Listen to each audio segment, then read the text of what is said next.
Hello అందరికీ ఈరోజు వీడియోలో దోసకాయ పచ్చడి టేస్టీ ఎలా చేసుకోవాలో చూద్దాము. అందుకోసం మనం తీసుకున్న దోసకాయ అనేది చేదుగా ఉండొద్దు. ఇలా చిన్న చిన్న ముక్కలుగా కట్ చేసుకొని పక్కన పెట్టేసుకోండి.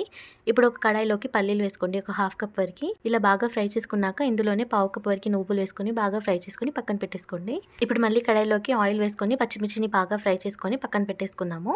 ఇందులోనే 2 కట్ చేసిన టమాటాలు వేసుకొని కొంచెం చింతపండు కూడా వేసుకోవాలి. కొంచెం ఫ్రై అయిన తర్వాత మనం కట్ చేసిన దోసకాయ కూడా వేసుకొని బాగా మిక్స్ చేసుకోవాలి. ఇలా దోసకాయని కొంచెం ఫ్రై చేసుకుంటే సరిపోతుంది. ఇప్పుడు మిక్సీ జార్లోకి మనం ముందుగా ఫ్రై చేసుకున్నవన్నీ వేసుకోండి.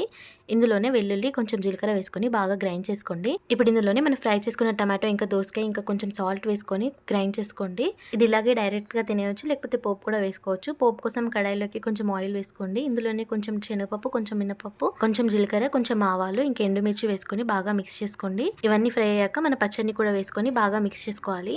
సో ఇంతేనండి, చాలా బాగుంటుంది రైస్లోకి కానీ దోశలోకి కానీ. ఒకసారి మీరు కూడా ట్రై చేసి ఎలా వచ్చిందో నాతో షేర్ చేసుకోండి.